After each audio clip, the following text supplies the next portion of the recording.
250 orang mulai dari ibu rumah tangga, bapak-bapak dari berbagai profesi, dan mahasiswa dari salah satu perguruan tinggi di Kota Bogor tampak begitu teliti melakukan penyortiran dan pelipatan surat suara pemilihan wali kota dan wakil wali kota Bogor, serta pemilihan gubernur dan wakil gubernur Jawa Barat di gudang logistik KPU Kota Bogor di Jalan Sudirman pada Selasa pagi. Penyortiran surat suara ini ditargetkan rampung dalam 8 hari ke depan mulai pada pukul 8 hingga pukul 18 waktu Indonesia Barat. Ratusan petugas sortir ini akan melakukan penyortiran untuk memastikan berapa banyak surat suara rusak atau cacat untuk nantinya dikembalikan dan diganti dengan surat-suara yang baik sehingga memenuhi kuota.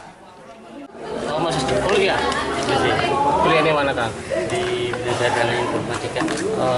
Ini rencana jadi ini sortir ya dulu? Ya. Buat apa ini gajinya nih, Kang? Gajinya buat apa yang gajinya? Gaji habis sortir ini buat apa yang rencananya? Buat jajan aja. Jajan aja. Surat suara. Nah, Ibu sehari-hari apa, Bu? Kenapa? Sehari-hari apa? Rumah tangga. Bertangga. Ya. Rencana gaji yang diterima buat apa nih, Bu? Kenapa? Ini rencana gaji yang diterima buat ngapain? Buat sehari-hari aja. Kebutuhan sehari-hari, Bu ya? Iya. Ini berapa hari rencana nih jadi pelipat nih? Seberesnya aja. 8 hari ya? Boleh. Ini adalah salah satu tahapan dalam pilkada, yaitu sortir dan lipat surat suara. Hari ini kami di KPU Kota Bogor sudah mulai melakukan penyortiran dan pelipatan surat suara untuk pemilu gubernur dan juga pemilu wali kota.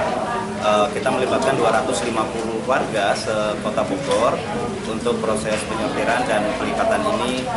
Untuk gubernur kita perkirakan akan selesai selama 4 hari, demikian juga untuk wali kotanya itu juga akan selesai di 4 hari kemudian. Mereka kerja dari jam berapa sampai jam berapa? Kita akan memulai penyortiran dan pelipatan itu dari mulai jam 8 pagi sampai jam 16 sore sesuai dengan target harian. Mereka berapa hari kerja? 4 hari lah untuk gubernur dan nanti juga untuk wali kotanya 4 hari. KPU Kota Bogor memastikan proses penyortiran dan pelipatan surat suara ini akan berjalan sesuai jadwal guna kelancaran penyelenggaraan Pilkada 2024 tingkat Kota Bogor dan Jawa Barat berlangsung lancar, aman dan rahasia. Dari Kota Bogor, Herman Bons melaporkan.